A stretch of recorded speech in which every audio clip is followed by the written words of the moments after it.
Steam turbine क्या होता है? आपने स्टीम टरबाइन की जानकारी के लिए हमारा वीडियो चुना, उसके लिए दिल से थैंक यू। हमने भी पूरी कोशिश की है कि स्टीम टरबाइन से रिलेटेड सारे जानकारी, चाहे वो थ्योरी हो या वर्किंग प्रिंसिपल हो, सभी को बिल्कुल आसान तरीके से आपको समझा सके। तो अच्छे से समझने के लिए रिक्वेस्ट है कि पूरा वीडियो ज़रूर देखें और सब्सक्राइब कर दें अगर आप चाहते हैं कि यूजफुल वीडियो आप तक जल्दी जल्दी पहुँचती रहे। स्टीम टरबाइन को अच्छे से समझे, इसके लिए थोड़ा सा हम लोग स्टीम टरबाइन का इतिहास जान लेते हैं। सन 1884 में एक ब्रिटिश इंजीनियर ने आधुनिक स्टीम टरबाइन का पेटेंट कराया था।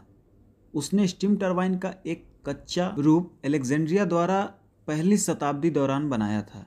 इसे उस टाइम हीरो की गेंद यानी कि हीरोज बॉल या एओलिपाइल कहा जाता था, और यही रिएक्शन टरबाइन का फर्स्ट फॉर्म यानी रिएक्शन टरबाइन का पहला रूप था। यह टरबाइन एक एयर टाइट चेंबर में स्टीम जनरेट करते हैं। यह स्टीम इन घुमावदार पाइपों से होकर वेंट द्वारा बाहर निकलता है। ये दो वेंट लगे हैं जो कि एक दूसरे के अपोजिट डायरेक्शन में लगे होते हैं। अब इस इमेज को देखकर आपको यह क्लियर हो रहा होगा कि क्यों इसे रिएक्शन टरबाइन कहा गया है, क्योंकि इन दोनों वेंट से जब स्टीम आउट होगा तो एक्शन का रिएक्शन यानी न्यूटन्स थर्ड लॉ स्टीम बाहर निकलते हुए वेंट को अपोजिट साइड में धक्का देगा, जिससे ये प्रोसेस स्टीम के बढ़ते प्रेशर के साथ और तेज होता चला जाएगा। इस टरबाइन का पहला मॉडल इलेक्ट्रिसिटी जनरेट करने के लिए एक छोटे डायनेमो से जोड़ा गया था, लेकिन अब के समय में बिजली की खपत को देखते हुए कई मेगावाट इलेक्ट्रिसिटी जनरेट करने के लिए बड़े बड़े स्टीम टरबाइन का प्रयोग किया जाता है। स्टीम टरबाइन एक लार्ज मैकेनिकल डिवाइस है जो कि प्रेशराइज्ड स्टीम से मिला हुआ काइनेटिक एनर्जी को यूजफुल मैकेनिकल एनर्जी में कन्वर्ट करता है। जब आप इसके बनावट को समझेंगे तो इसकी वर्किंग को समझने में और आसानी हो जाएगी। टरबाइन के इंटीरियर में ब्लेड के कई सेट लगे होते हैं। ये ब्लेड के सारे सेट टरबाइन के दो भाग पर फिक्स किए जाते हैं। ब्लेड के सेट टरबाइन के इंटरनल केसिंग पर फिक्स किए होते हैं और दूसरा सेट टरबाइन के रोटर पर। जो ब्लेड केसिंग पर फिट किए जाते हैं उन्हें फिक्स्ड ब्लेड, और जो रोटर पर फिक्स किए जाते हैं उनको हम मूविंग ब्लेड कहते हैं। टरबाइन का मेन वर्किंग यहीं से शुरू होता है और इन दोनों केसिंग और रोटर पर लगे ब्लेड के बीच का क्लियरेंस बहुत ही कम रखा जाता है। नोजल से स्टीम एंटर करने के बाद इन दोनों ब्लेड्स का बहुत इंपॉर्टेंट रोल होता है। इनमें जो ब्लेड नॉन मूविंग होते हैं उन्हें हम गाइड ब्लेड भी कह सकते हैं, क्योंकि ये स्टीम को गाइड करते हैं। उसके बाद दूसरे स्टेज पर मूविंग ब्लेड लगे होते हैं। इन ब्लेड्स पर स्टीम हाई प्रेशर के साथ अटैक करते हैं और अटैक करते ही ये मूविंग ब्लेड घूमने लगते हैं और इन्हीं मूविंग ब्लेड्स के साथ रोटर या टरबाइन का शाफ्ट अटैच होता है जो कि पूरा एक साथ रोटेट होने लगता है। ये तो हो गया टरबाइन का वर्किंग प्रोसेस। अब हम ये जानेंगे कि टरबाइन कितने टाइप्स के होते हैं, यानी टाइप्स ऑफ टरबाइन। तो टरबाइन दो टाइप के होते हैं, यहाँ ध्यान दें, टाइप दो ही होते हैं। क्लासिफिकेशन कई तरह के किए जाते हैं। टरबाइन का क्लासिफिकेशन हम आगे इस वीडियो में जानेंगे। पहले हम टाइप जान लेते हैं। इनके दो टाइप होते हैं, इम्पल्स टरबाइन और रिएक्शन टरबाइन। पहले हम इम्पल्स टरबाइन के बारे में समझ लेते हैं, उसके बाद रिएक्शन टरबाइन के बारे में जानेंगे। इम्पल्स टरबाइन में इनके केसिंग में ब्लेड न लगाकर नोजल सेट कर दिए जाते हैं। इस नोजल का डिज़ाइन ऐसा होता है कि जहाँ से स्टीम इन करता है वो चौड़ा और बड़ा होता है और जहाँ से स्टीम आउट होता है उसको छोटा रखा जाता है, जिससे इसमें आने वाले स्टीम की वेलोसिटी इंक्रीज हो जाती है, बढ़ जाती है। इस नोजल की मदद से स्टीम के वेग को एक बूस्टअप मिल जाता है, जिससे बहुत ही तेजी से ये टरबाइन के ब्लेड्स पर टकरा सकें। जैसा कि आप इस इमेज में देख सकते हैं, यहाँ पर ये मूविंग ब्लेड्स लगे हैं और ये फिक्स्ड नोजल है। नोजल से होता हुआ स्टीम जब मूविंग ब्लेड्स पर अटैक करेगा, जिससे मूविंग ब्लेड्स रोटर के साथ रोटेट होंगे। अगर हम इसके ग्राफ की बात करें तो यहाँ प्रेशर तो कांस्टेंट रहता है, लेकिन वेलोसिटी जैसे जैसे मूविंग ब्लेड्स पर टकराते हुए स्टीम आगे बढ़ता है वैसे वैसे वेलोसिटी ड्रॉप होते जाती है। इम्पल्स टरबाइन में मल्टी स्टेजिंग भी की जाती है, जिसमें कि multiple sets of nozzle moving blades एक सीरीज में फिक्स किए जाते हैं। इसी को हम लोग कंपाउंडिंग भी कहते हैं और कंपाउंडिंग के आधार पर, या कह लें कंपाउंडिंग के प्रकार के आधार पर, हर स्टेज में स्टीम की जो वेलोसिटी है उसको ड्रॉप किया जाता है।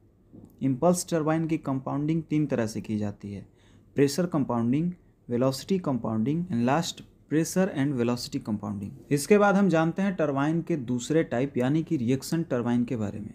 रिएक्शन टरबाइन में जैसा हम पहले ही जान चुके हैं, इसके दो ब्लेड्स होते हैं, एक फिक्स और दूसरा मूविंग। फिक्स ब्लेड केसिंग में अटैच किए जाते हैं और इन ब्लेड्स का शेप कुछ ऐसा होता है कि इन ब्लेडों के बीच में जो जगह होता है वो नोजल के जैसा ही क्रॉस सेक्शन फ्रेम में बना होता है। मूविंग ब्लेड इस टरबाइन में भी रोटर के साथ ही फिक्स रहते हैं। इसमें फिक्स ब्लेड स्टीम को गाइड करने का काम करते हैं और ब्लेड का शेप ऐसा डिज़ाइन ही किया जाता है जिसमें फिक्स ब्लेड पर स्टीम ग्लाइड करता हुआ मूविंग ब्लेड्स पर आता है। यहाँ पर स्टीम चलते ब्लेड पर ग्लाइडिंग करते समय एक रिएक्शन फोर्स प्रोड्यूस करता है। यही रिएक्शन फोर्स रोटर को घुमाता है। इसके बाद मूविंग ब्लेड्स से निकलते हुए स्टीम ब्लेड के अगले स्टेज में जाने के लिए फिर से फिक्स ब्लेड लगे होते हैं जो उसे गाइड करके मूविंग ब्लेड वाले स्टेज में भेजते हैं। रिएक्शन टरबाइन में फिक्स एंड मूविंग ब्लेड्स के हर स्टेज जैसे जैसे आगे बढ़ते हैं वैसे वैसे प्रेशर ड्रॉप होता जाता है, जबकि वेलोसिटी फिक्स ब्लेड में इंक्रीज होती है और मूविंग ब्लेड्स में ड्रॉप होती है, और ऐसे ही दोबारा से फिक्स ब्लेड में बढ़ती जाती है और मूविंग ब्लेड्स में वेलोसिटी ड्रॉप होते जाती है। जैसा कि टरबाइन टाइप्स बताते टाइम मैंने कहा था कि टरबाइन के टाइप्स और क्लासिफिकेशन अलग अलग होते हैं, तो टाइप्स तो अब जान लिए। अब एक नज़र टरबाइन के क्लासिफिकेशन पर डाल लेते हैं। स्टीम टरबाइन को कई प्रकार से क्लासिफाइड किया गया है और ये क्लासिफिकेशन डिपेंड करता है उसके mode of operation, constructional features और स्टीम पैरामीटर। अगर हम बात करें according to blade design classified की तो ये 3 टाइप के होते हैं, इम्पल्स, रिएक्शन और इम्पल्स रिएक्शन टरबाइन।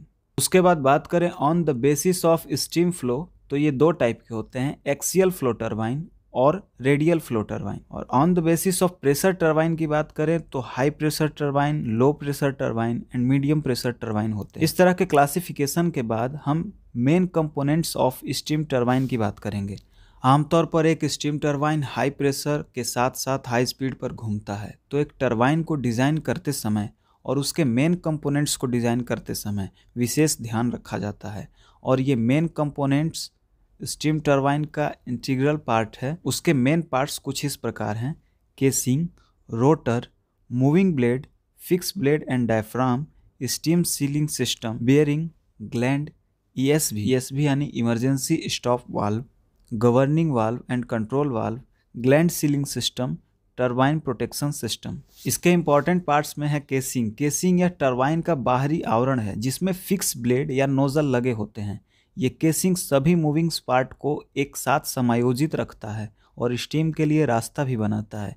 चूँकि स्टीम टरबाइन का ऑपरेटिंग टेम्परेचर बहुत ज़्यादा होता है, इसलिए केसिंग को क्रोमियम और मोलिब्डेनम एलॉय स्टील के साथ आमतौर पर कास्टिंग करके बनाया जाता है। केसिंग रनिंग टाइम में नुकसान न पहुंचाए इसके लिए कई तरह के टेस्टिंग और हाइड्रोस्टैटिकली टेस्टिंग करके कंफर्म किया जाता है। इसकी कास्टिंग 2 भागों में की जाती है। आधे भाग में फिक्स ब्लेड, बियरिंग, लेवरिथिंग ये सब का अरेंजमेंट होता है और आधा भाग ऊपर से पूरे टरबाइन को कवर करता है। दोनों का जहां जोड़ होता है वहां स्टीम लीक ना करे, इसके लिए प्रॉपर सीलिंग की जाती है। इसके बाद इंपॉर्टेंट पार्ट्स में रोटर भी हैं। रोटर टरबाइन का एक मूविंग पार्ट है जो कि स्टीम से टकरा कर रोटेट होना शुरू कर देता है। इस रोटर में शाफ्ट, मूविंग ब्लेड्स और इंटर स्टेज सीलिंग होते हैं। रोटर दोनों सिरों पर जनरल बेयरिंग के सपोर्ट पर रहता है। जब टरबाइन ज़्यादा टेम्परेचर में होता है तो रोटर को हम तुरंत नहीं रोक सकते, क्योंकि इसको सेल्फ वेट यानी जो टरबाइन ब्लेड्स का खुद का सेल्फ वेट है, बहुत ज़्यादा चांस है कि वो खुद उसे डैमेज कर दे। रोटर सैगिंग या डिफॉर्मेशन भी हो सकता है जिससे कि खतरा बढ़ सकता है। इसके लिए बारिंग गियर का प्रयोग करते हैं जो हॉट कंडीशन में धीरे धीरे इसको घुमाते रहता है और बहुत ही स्लोली इसको स्टॉप करता है। उसी तरह अगर हम मूविंग ब्लेड्स की बात करें तो जैसे हम लोग पहले चर्चा कर चुके हैं, मूविंग ब्लेड्स पर स्टीम की काइनेटिक एनर्जी पड़ते ही ब्लेड रोटेशनल एनर्जी में कन्वर्ट हो जाता है।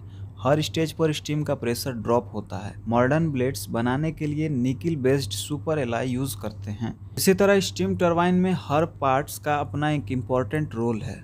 नेक्स्ट आने वाले वीडियो में ईएसवी, ग्लैंड सीलिंग सिस्टम, इन सभी पर कंप्लीट डिटेल्स की वीडियो बनाएंगे और इन पर एनालाइज करेंगे। तो हर नए टॉपिक पर वीडियो जल्दी मिल जाए इसलिए सब्सक्राइब जरूर कर लें, और स्टीम टरबाइन का ये वीडियो अच्छा लगा हो तो एक लाइक जरूर करें और दोस्तों के साथ शेयर करना ना भूलें। Thank you.